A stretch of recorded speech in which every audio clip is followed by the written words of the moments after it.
Bangladesh test status পেয়েছে ২৬ বছর হলো, অথচ অস্ট্রেলিয়া বাংলাদেশের সঙ্গে সাদা পোশাকে খেলেছে মোটে ৬ টেস্ট, যেখানে একটাই জয়ী বাংলাদেশ, বাকি ৫টায় ক্যাঙ্গারু শিবির। আর এর মধ্যে ২টা টেস্ট খালেদ মাহমুদ সুজনের দল খেলেছে অস্ট্রেলিয়ায়।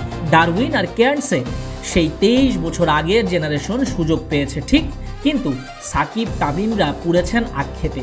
তবে নাজমুল শান্তদের আক্ষেপ আর দীর্ঘ হলো না, এবার অপেক্ষার পালা ফুরালো।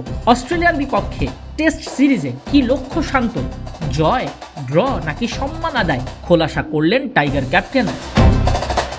রেজাল্ট নিয়ে আমরা চিন্তা না করে, আউটকাম নিয়ে চিন্তা না করে, আমরা আমাদের প্রসেসটা কি, আমাদের কোন কোন জায়গায় ল্যাকিংস আছে, ওই জায়গাগুলো আমরা কিভাবে ইমপ্রুভ করতেছি, এই জায়গাতে আমাদের মেন ফোকাস থাকে। সেটা আমরা হোমে খেলি বা বাইরে খেলি বা যে কোনো টিমের এগেনস্টে খেলি। সো এই সিরিজেও নতুন কিছু থাকবে না, আমাদের টার্গেট থাকবে যে কত ভালো ক্রিকেট খেলতে পারি এবং আমাদের প্রসেসটা কি, ওই জায়গাটা আমরা ঠিকঠাক মতো মেনটেন করছি কিনা।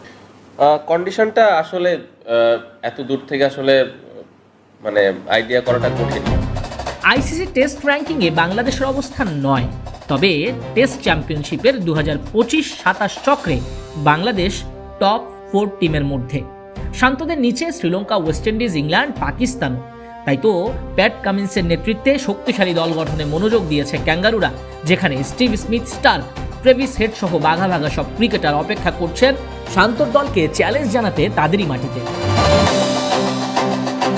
নাহিদ রানা, লিটন দাস, শরীফুলরা নেই চোটের কারণে। শান্তর আক্ষেপ থাকলেও যারা অজি মুল্লুকে যাচ্ছেন তাদের নিয়ে আশাবাদী বাংলার ক্যাপ্টেন। আসছে ১৩ আগস্ট ডারউইনে, আর ২২ আগস্ট ম্যাকাইতে গড়াবে ২ টেস্ট।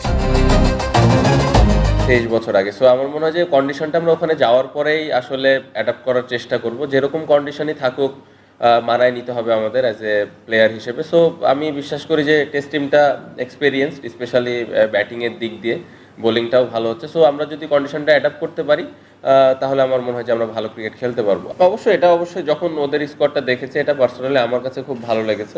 তারা, আপনি যেটা বললেন যে হালকাভাবে নেয় নাই, এবং এই রেসপেক্ট বা এই বিষয়টা আমার মনে হয় টিমের প্রত্যেকটা প্লেয়ার আর্ন করছে। আমরা লাস্ট যেভাবে ২-৩ বছর ধরে টেস্ট ক্রিকেটটা খেলছি, আমার মনে হয় যে এই জায়গায় আরও ইমপ্রুভমেন্টের জায়গা আছে। আস্তে আস্তে আপনি দেখবেন যত ভালো আমরা ক্রিকেট খেলবো, অপোনেন্ট তত সিরিয়াসলি আমাদের নেওয়া শুরু করবে। নাজমুস সাকিব, কালনা।